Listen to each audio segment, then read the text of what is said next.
Good morning. Good morning. It's good to see all of you here this morning. Welcome to First Temple. If you're a guest with us today or if you're joining us online this morning, welcome. We are glad that you're here.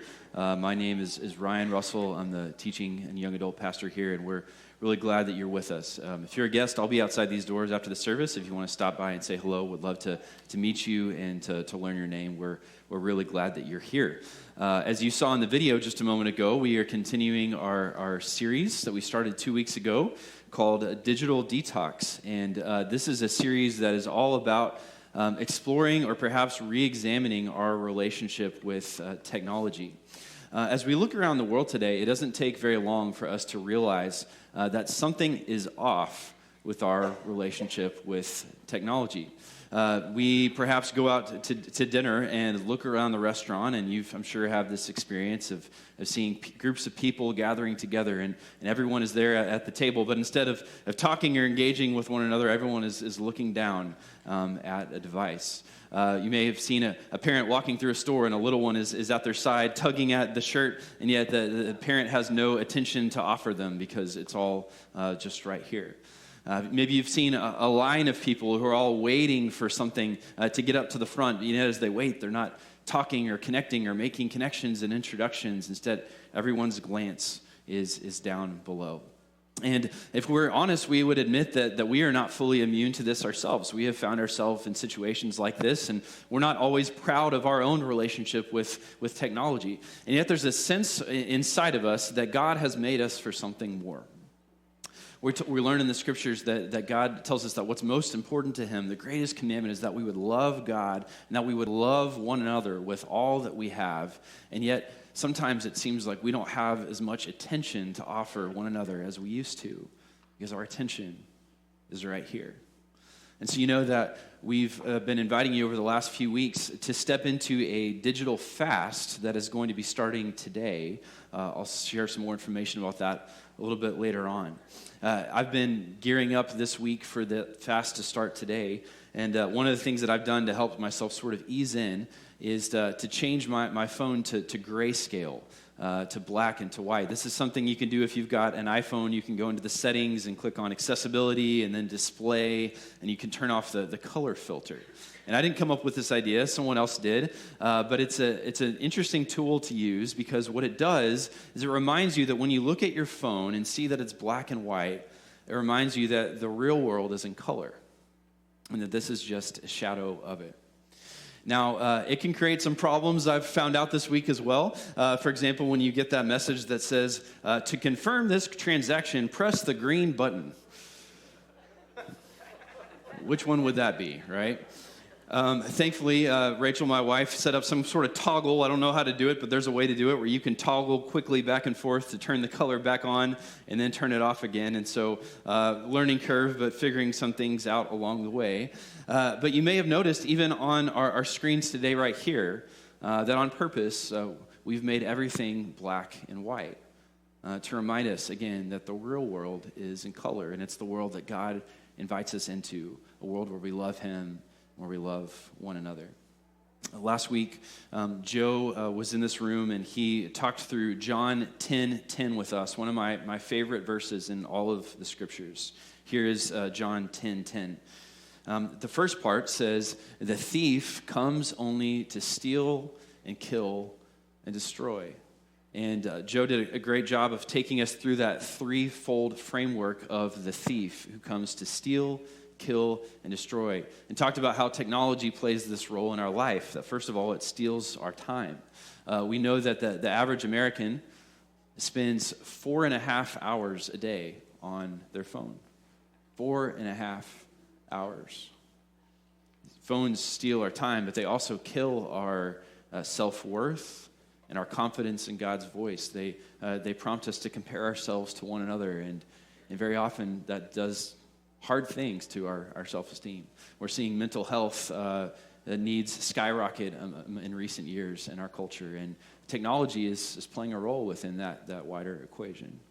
The thief has come to steal and to kill, and then Joe talked about destroy our relationships and our peace and our joy. And perhaps you can feel it, that the life is being sucked away from us from time to time by what we give our attention to.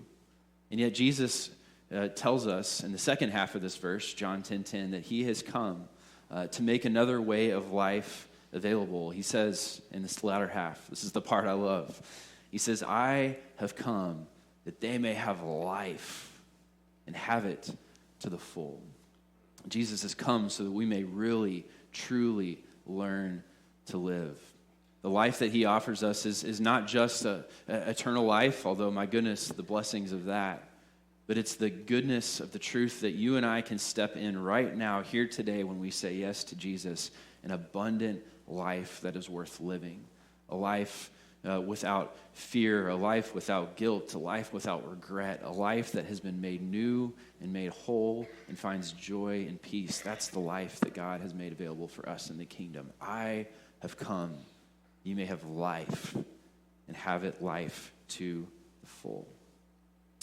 And so last week, our focus on the first half of that verse was on the price of your device. Not talking about the sticker price that you paid at Verizon or AT&T, talking about the price that we pay by using it. And yet today, we want to look at the second half of that verse, the idea that Jesus offers us this abundant life. We want to talk about how we can access and step into this life that Jesus has made available. Our main text this morning is Luke chapter 5. If you have a Bible, you can turn there with me to Luke 5. We'll be looking at verses 15 and 16.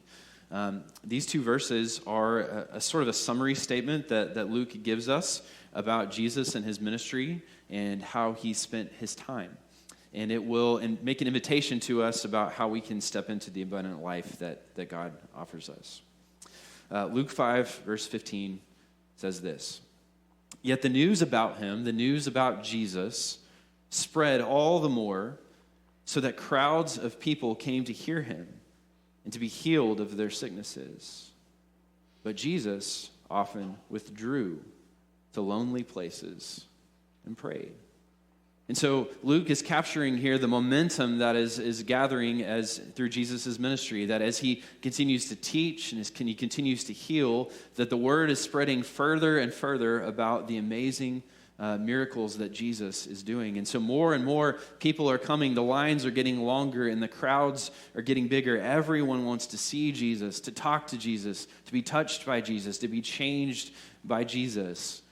And yet how odd it is that in the middle of reporting this, Luke doesn't tell us about how Jesus engages with those who are coming, that he actually does the opposite. He tells us about how Jesus retreats. Look with me one more time at verse 16. Luke records, "But Jesus often withdrew to lonely places and prayed." What a strange statement.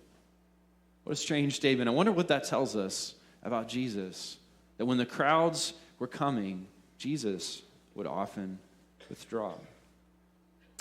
This statement reminds us of the 40 days that Jesus spent in the wilderness at the beginning of his ministry. Before he ever taught, before he ever did a miracle, Jesus spent 40 days in the wilderness.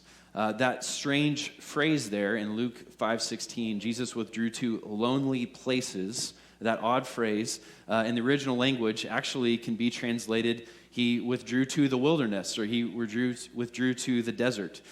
Jesus found a place to go be and by himself. And at the beginning, before it all started, Jesus did that for a 40-day period. He was without food, and he was tempted by the devil. And yet it was a time that he gave himself fully to God, where he not only gave up food, but in doing so drew strength from the Father. That 40-day period is actually where the inspiration for Lent comes from. That 40-day period of Lent is based on the time that Jesus spent in the wilderness. Lent is a 6-week season of self-reflection and renewal that leads us up to the time of Easter. It's the period that we are in right now, where just like Jesus gave up food for 40 days to draw closer to the Father, so we have the opportunity too to give up something so that we can draw strength from God, much in the same way. And so this habit of Jesus retreating and being refueled happened not just once at the beginning of his ministry. It was a habit that Jesus did over and over again through his life.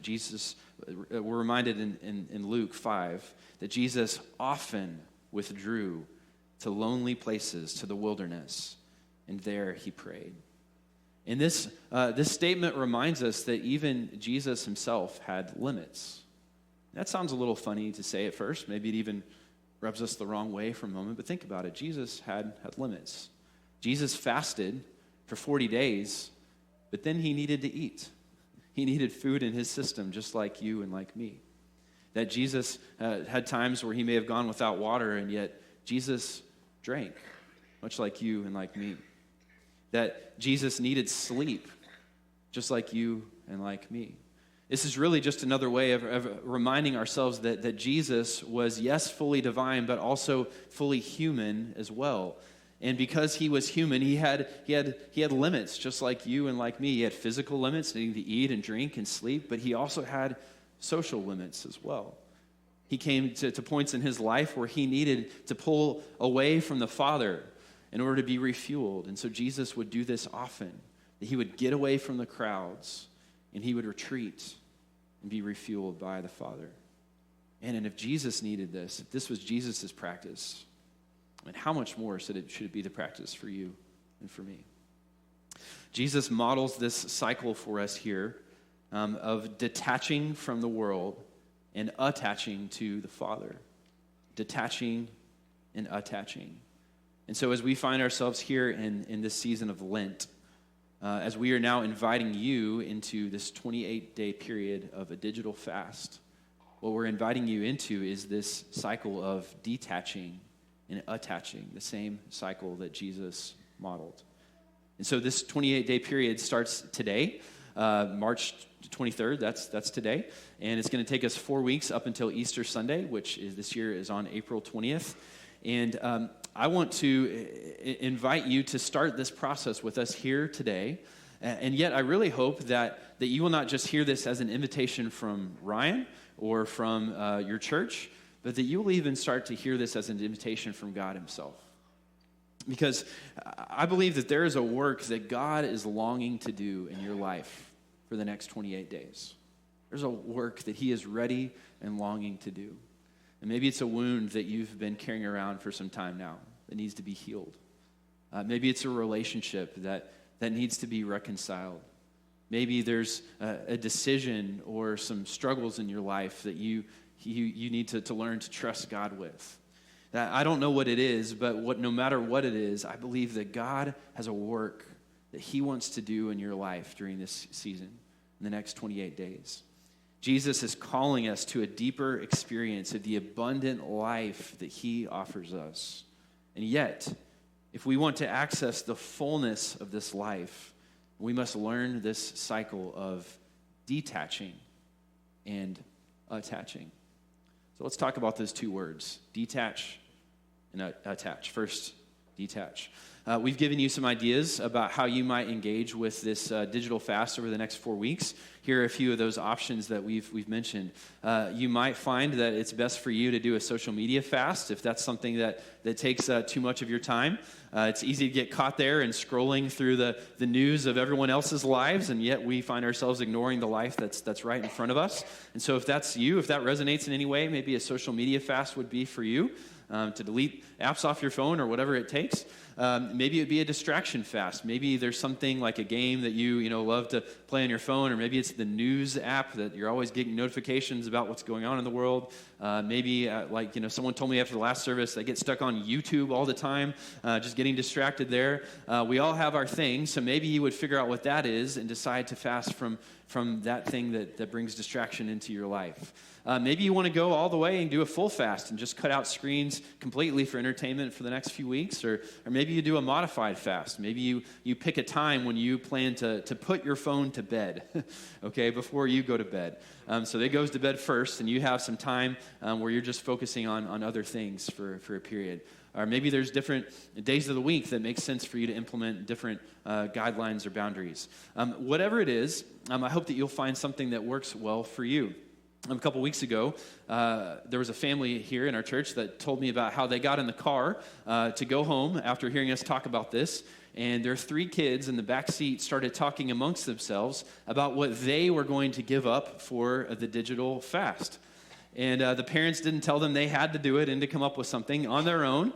They started talking and collectively decided, this was preschool and elementary age kids, that they were going to give up TV before school during the period of Lent. And so when they get up in the morning and they're eating their breakfast, they decided that they, for this 4-week time, that they were not going to turn on the TV. Isn't that amazing? Kids engaging with this in their own way and finding something that fits for them. And so in the same way, you just need to find something that fits for you, something that would be helpful to draw you back to the life that God has created you in order to live. And so today is the day. Today's the day when it starts. And so I'm encouraging you, if you've not already decided, then today's the moment. Now's the time to figure out what this is going to look like for you over the next 4 weeks. You still have a little bit of time. So let me tell you about what my day today is going to look like this afternoon. I will get home and eat some lunch today and probably put Griffin down for a nap. And then at 1:40, March Madness is going to be on the screen, right? Sick and Bears, right? My Baylor Bears take on Duke. They're going to take them down today, all right? That's not supposed to be funny, y'all, okay? I am hoping just a little bit that saying it from the pulpit is actually going to help make it happen, though. I'm not going to lie, so there you go. But somewhere along the way this afternoon, before, during, or after, I'll officially sort of turn this on for the digital fast. And for me, what I've decided, first of all, is to do the social media fast. And so I'll take a moment and just go ahead and delete a few apps off of my phone that I engage with for social media. Decided I'm going to take that step. And then the other thing I've decided to do that's really going to help me is change my relationship with email. I've got about 4 different accounts, and they all come to my phone. And, man, it just gets so easy to get distracted. There's always a new email to come in to look at. And so I've decided for the next 4 weeks to move my email to my laptop and just exclusively check it there instead, so that I have to actually go into my computer and look at it, and it's not coming to me. And I think that's going to be something that helps me be less distracted in my daily life. So I'll do the social media, the email, and then one more thing, and this may help some of you as well, is I'm going to sit down and look at the notification settings I have on my phone. And so the average American gets 46 notifications per day from their phone. And all kinds of apps that are telling us, hey, look at me, look at me, look at me, all right? And now, a notification basically is your phone dictating to you when you should look at your phone. And if we can actually remove some of those notifications, then we get to be in charge of our device again and decide when we want to look on our phone instead.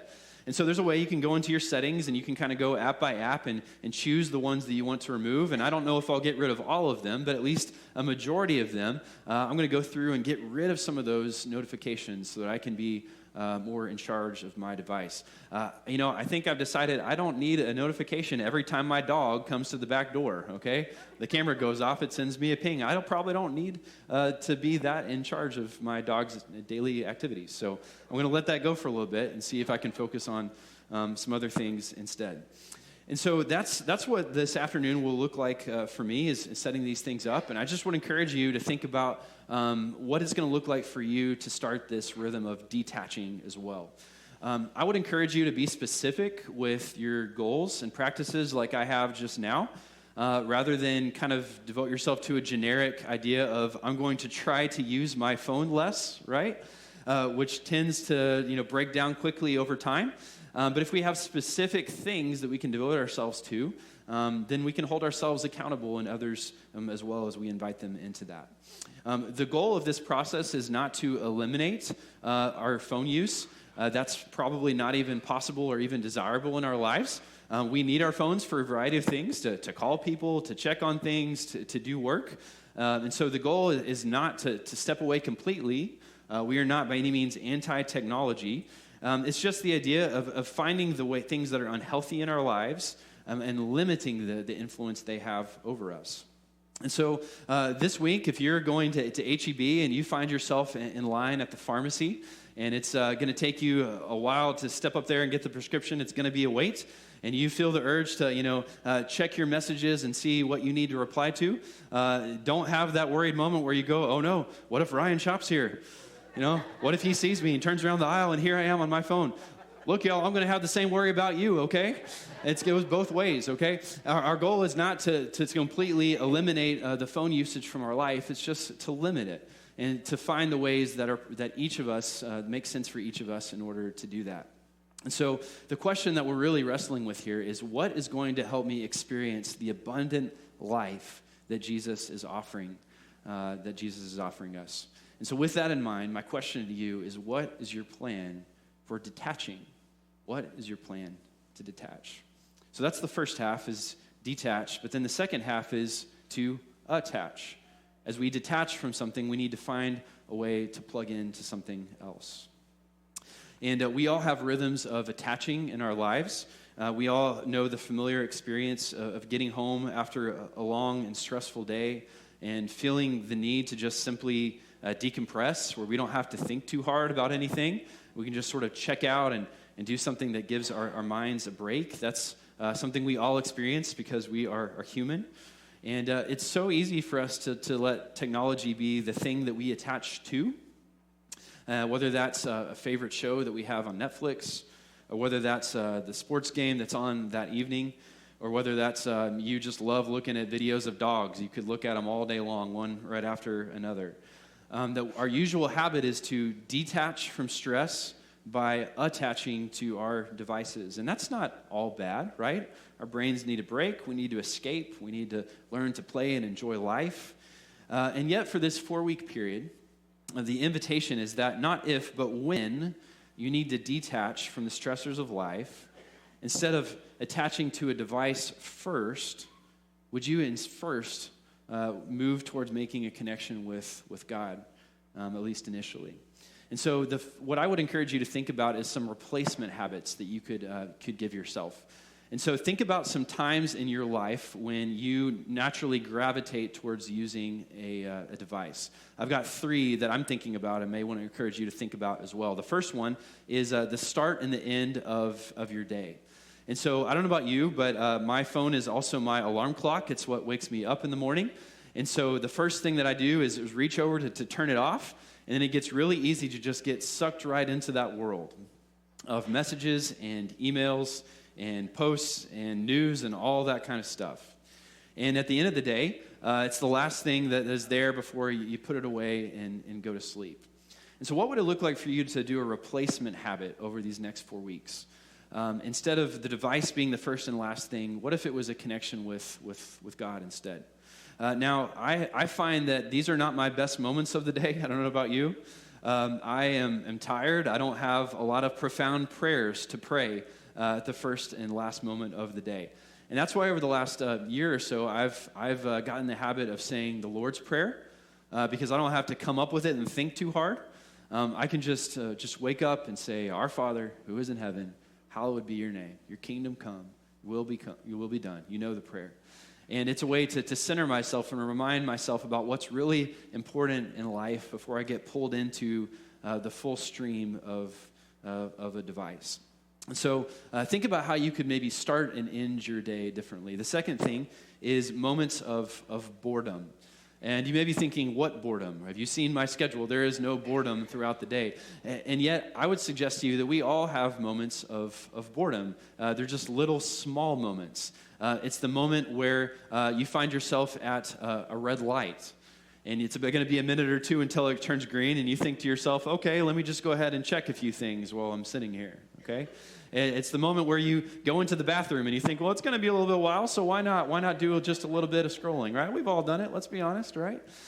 We all have these little in-between moments waiting in line for something where our mind just gets a little bit bored, and so instead we pull out a device. What would it look like for you instead to have a moment of prayer in that moment that just briefly, even for a moment, just connects with God?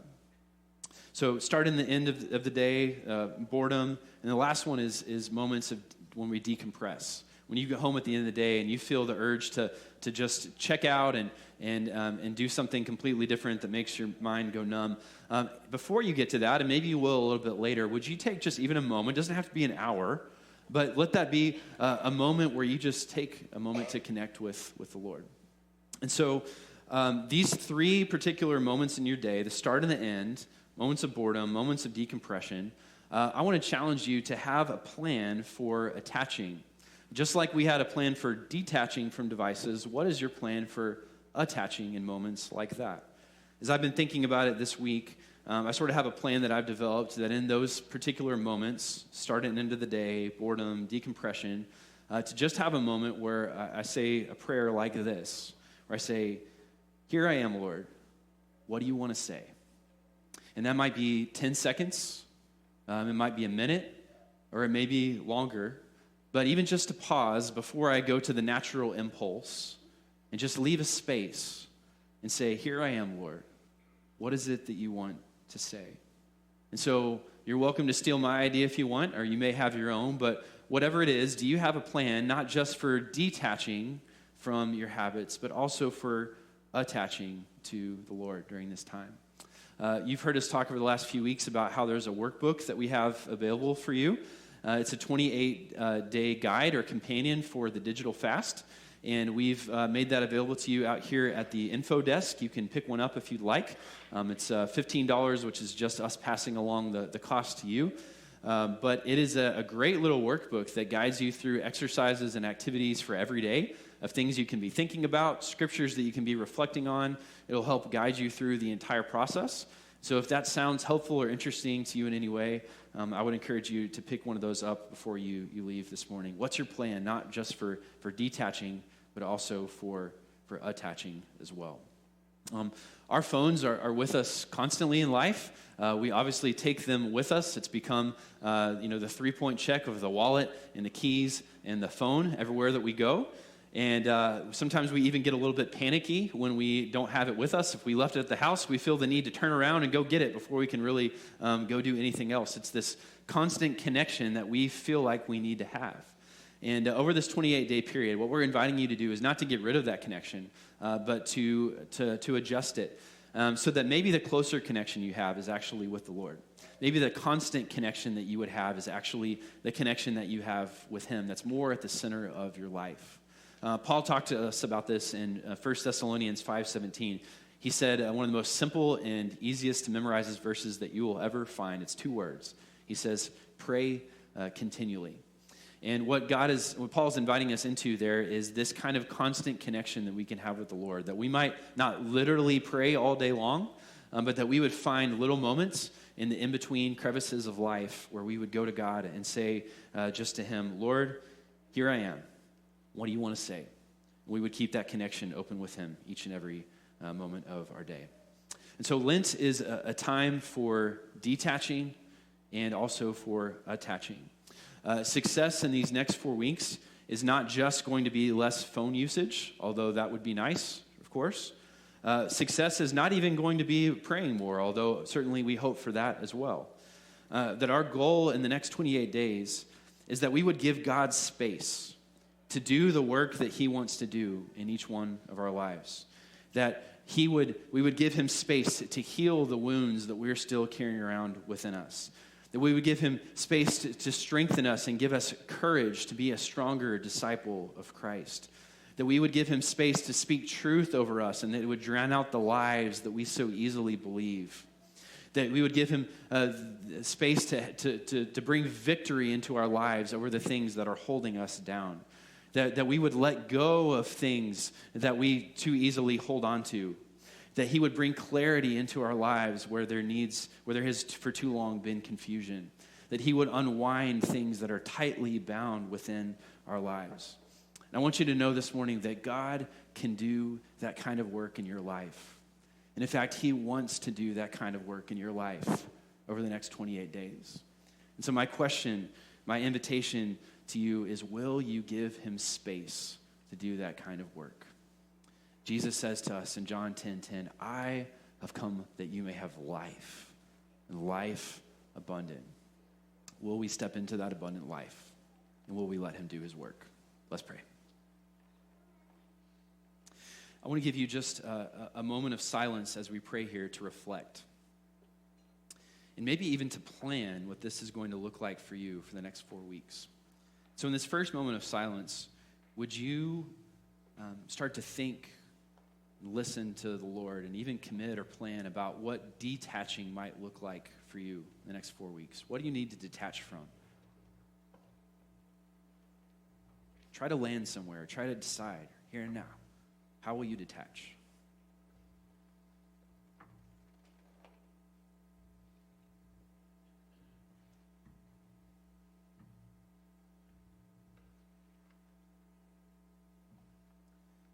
And then secondly, how will you attach? What will be your habits, your practices, your rhythms? What will attaching look like for you? Use these moments to plan, decide, to say yes. How will you attach?